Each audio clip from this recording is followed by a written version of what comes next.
Estão voltando, né? Uhum.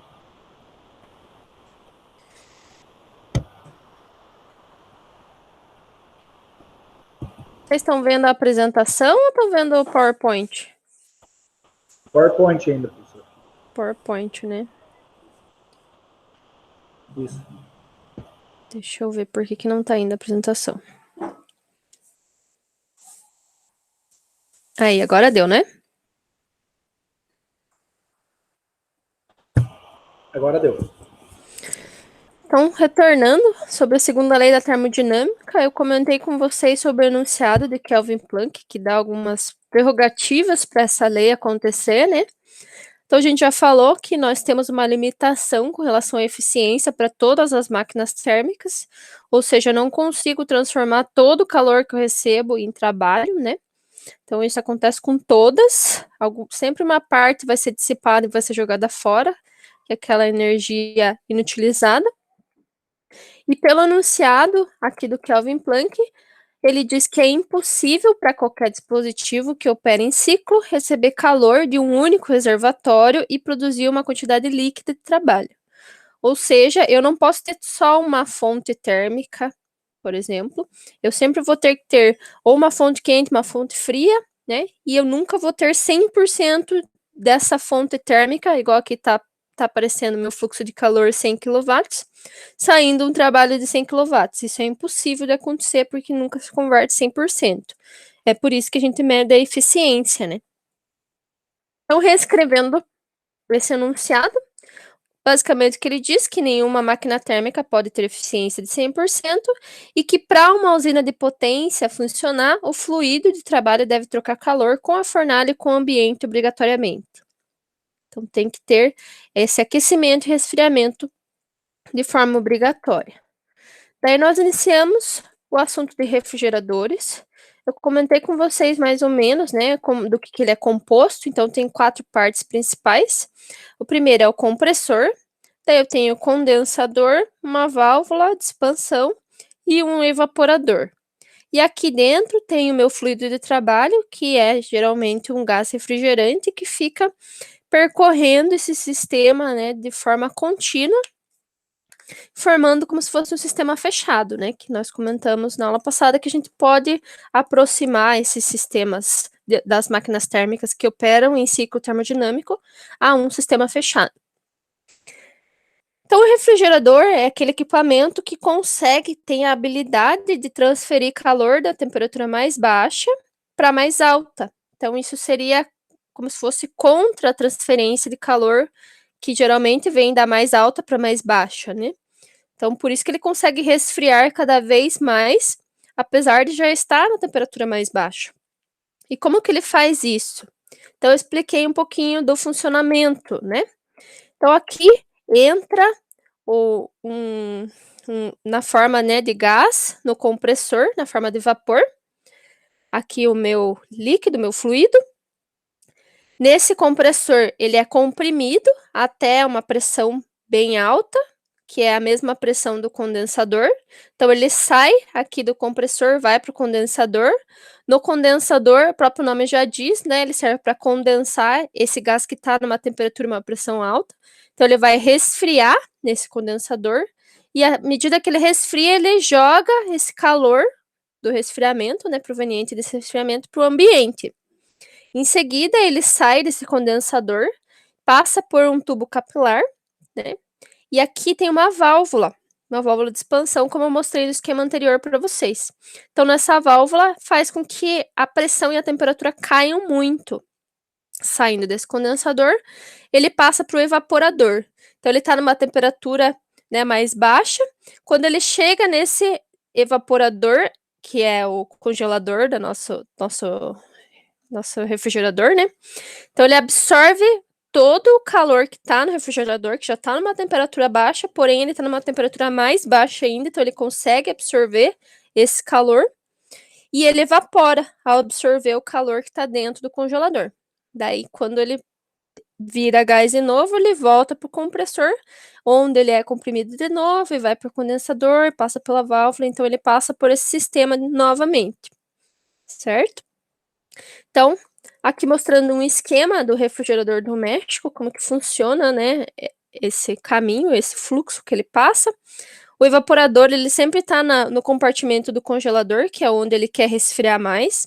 A gente sabe que faz mais sentido a gente resfriar o ar que está em cima, porque o ar que está em cima, ele vai, quando ele resfria, ele aumenta de massa específica, então o ar gelado ele cai e o ar quente sobe, né? Então ele resfria tudo aqui e depois, quando esse ar vai caindo, pela força da gravidade, ele vai resfriando o restante da geladeira. Depois que ele passa pelo evaporador, aqui tem o tubo capilar e aqui atrás o condensador, que é onde ele joga o calor que ele absorveu lá do congelador para o meio ambiente. Então, igual eu comentei, né, com vocês, geralmente o pessoal gosta de colocar coisa para secar a roupa, né, atrás naquela gradinha da geladeira, que seria o condensador, porque é onde ele espelha o calor que estava dentro do equipamento. Então, aqui sempre vai estar numa temperatura mais alta. E aqui onde a gente parou, a gente ia falar sobre o coeficiente de performance, que é o COP, né? Então, ele expressa como se fosse a eficiência. Então, vocês observam que a equação é bem similar à da eficiência, né? Mas ele tem esse nome diferente, né? De coeficiente de performance. Porque a eficiência, geralmente, ela vai de um número de 0 até 1, né? Que seria de 0 até 100%. Então, a gente usa esse coeficiente de performance porque geralmente o valor pode ultrapassar de 1. Então, para não ficar esquisito, né? Porque a eficiência sempre vai só até 100%, para não ter uma eficiência de 110, 150%, por exemplo, a gente chama desse termo, coeficiente de performance. Então, o objetivo que a gente tem no refrigerador é retirar o calor, então é o efeito desejado, igual lá o que a gente faz na análise da eficiência. E aqui, o que eu preciso ter para atingir esse objetivo, que seria a realização do trabalho líquido entrando, que seria aquela compressão, né, inicial. Se eu considerar um sistema fechado, então a minha variação da energia interna vai ser 0, então eu posso considerar fazer esse cálculo em função da troca de calor. Então, esse trabalho líquido eu posso transformar aqui em fluxo de calor menos o fluxo da fonte fria, né? Então, substituindo ali na equação, eu posso deixar o cálculo todo em função desses reservatórios, do quente e do frio. Eu não preciso considerar o quanto de potência está entrando para calcular esse coeficiente de performance. Como eu falei, ele pode ser maior do que a unidade, né? Por isso que a gente não usa eficiência. E a quantidade de calor removida do espaço refrigerado, ela pode ser maior do que a entrada de trabalho nesse caso, que daí indicaria o porquê da maior do que a unidade. Agora, falando sobre bombas de calor, ela também transfere calor de um meio de temperatura baixa para outro com uma temperatura mais alta.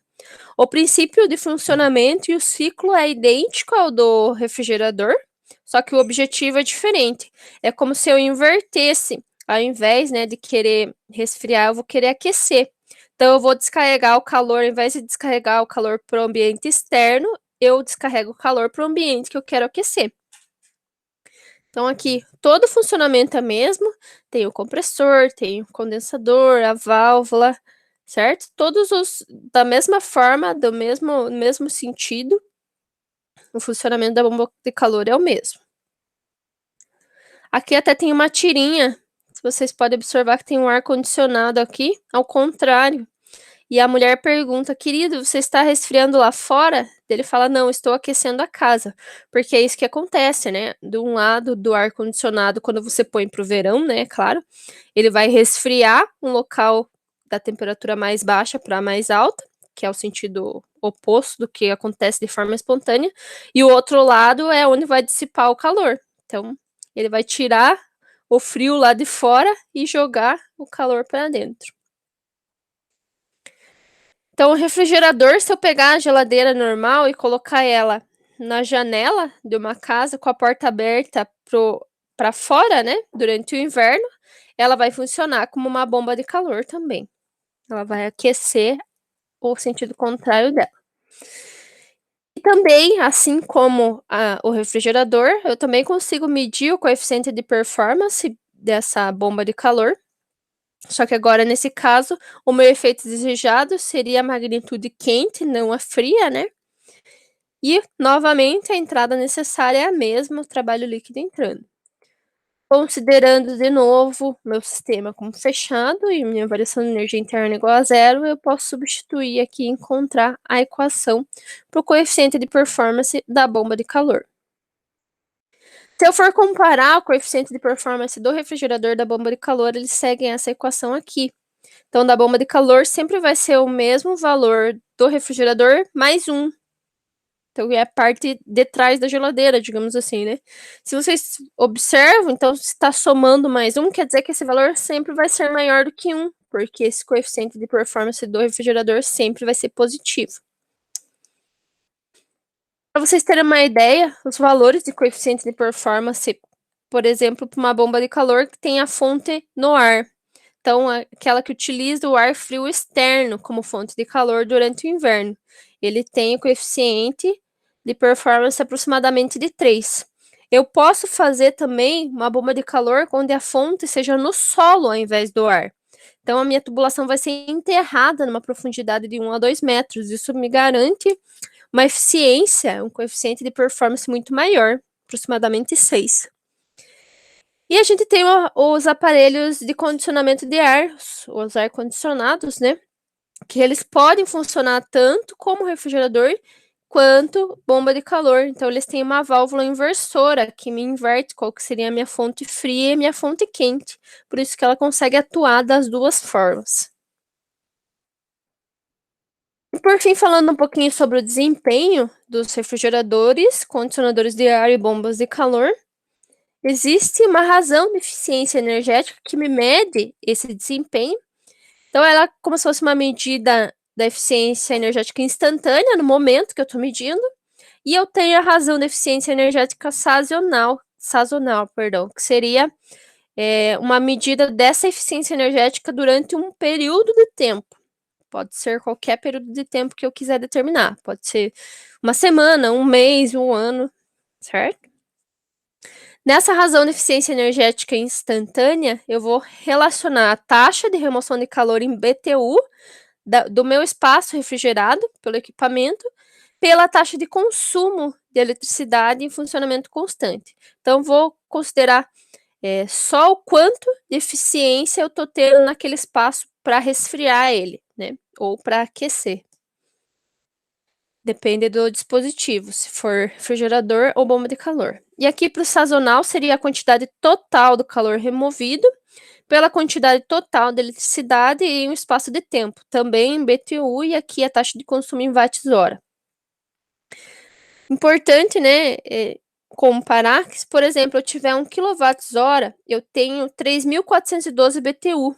Então, em 1 watt-hora, eu tenho 3.412 BTU, certo? Então, se o dispositivo ele remove 1 kWh de calor para cada kWh de velocidade consumida, se ele tiver o coeficiente de performance igual a 1, então aqui a razão da eficiência energética dele vai ser 3.412. Então, dessa forma, eu consigo comparar essa razão da eficiência energética com o coeficiente de desempenho. Então, eles seguem essa equação aqui. Perdão, coeficiente de performance, né? Então, eu consigo encontrar os dois valores. Por que eu uso essa razão de eficiência energética? Então, isso é como se fosse uma coisa padrão de todos os governos do mundo, que para ter um uso mais eficiente da energia de forma geral, de forma padrão no mundo, isso é medido e geralmente os equipamentos, né, que eu citei para vocês, têm que trabalhar dentro dessa faixa de razão, de eficiência energética e de coeficiente de performance, para ser considerado um dispositivo que seja eficiente, né? Então, aqui a razão de eficiência de 13 a 21 e o coeficiente de performance de 3,8 a 6,2. Para vocês terem uma ideia aqui sobre valores de equipamentos diferentes. Então, o coeficiente de performance de frigoríficos para sala de corte e preparação. Aqui o valor dele é 2,6 até 3. De frigoríficos para carne, charcutaria, laticínios e derivados, 2,3 a 2,6. Para alimentos congelados, 1,2 a 1,5. Então, mais ou menos metade ali dos frigoríficos de sala de corte, e para a unidade de sorvete, de 1 a 1,2. Então, eu gasto muito mais energia, né? Então, o COP, né, seria o coeficiente de performance do congelador, é cerca de metade do de frigorífico. Então, para esfriar a carne em um congelador, custa o dobro do que congelar num frigorífico. Basicamente isso, porque a performance do frigorífico aqui é muito maior do que a do congelador. Certo? Aqui tem dois exemplos bem simples para calcular, né, esse coeficiente de performance e a taxa com que o calor é rejeitado. Então, o primeiro exemplo é do refrigerador. Ele fala que o compartimento de alimentos é mantido a 4 graus Celsius por meio da remoção de calor a uma taxa de 360 kJ por minuto. Se a energia necessária for fornecida ao refrigerador a uma taxa de 2 kWh, determine, então, esse coeficiente de performance, o COP do refrigerador, e a taxa na qual o calor é rejeitado. Então, eu tenho as duas equações aqui. E os valores que eu tenho que o exercício me deu, né, seria a remoção do calor a uma taxa, então a fonte fria remove nessa taxa, e eu tenho a energia necessária, que é o trabalho líquido entrando. Então, eu tenho esses dois valores aqui. Para encontrar, então, o coeficiente de performance, é só substituir direto, né, que eu vou encontrar esse valor. Então, substituir, tenho que o meu coeficiente de performance é igual a 3. E para encontrar aqui a minha fonte de calor, eu tenho que substituir também direto, só que ao invés de fazer uma razão, é soma. Então, aqui tem o valor da fonte de calor necessária. E aqui no exemplo para uma bomba de calor, é bem similar, né? Então, uma bomba de calor é utilizada para atender às necessidades de aquecimento de uma casa, mantendo a 20 graus Celsius. Nos dias que a temperatura externa cai para 2 graus Celsius, estima-se que a perda de calor da casa ela se dá a uma taxa de 80.000 kJ/hora. Considerando que a bomba de calor nessas condições tem o coeficiente de performance de 2,5, determine. Então, aqui ele já pede a potência, que seria o trabalho líquido que está entrando, e a taxa com que o calor é removido, né, que seria essa taxa de calor da fonte fria. Então, eu tenho aqui a da fonte quente e tenho o meu coeficiente de performance.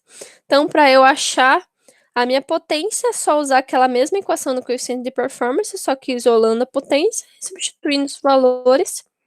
A potência é 32.000 kJ/hora. E agora, o quanto de calor que é rejeitado, né? Eu pego o quanto de calor que está entrando, menos a potência, substituindo, tenho o valor aqui. Bem simples, né? Só substituir os valores. E aqui no fórum, os exercícios são bem similares. Então, tem 3 exercícios, como as continhas são bem simples. Eu pus 3 para vocês. Só substituindo as equações igual a gente fez nos 2 exemplos. Alguma dúvida, pessoal?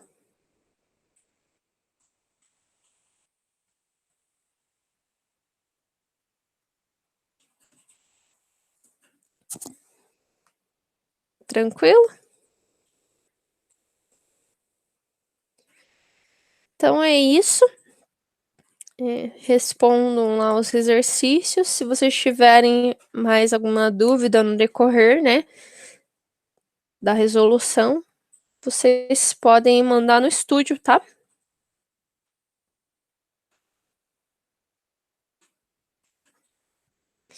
Então, boa noite, meninos. Logo mais eu já coloco o vídeo para vocês no YouTube também. Eu sei que vocês têm acesso lá no Meet, mas eu coloco no YouTube e posto o link lá também.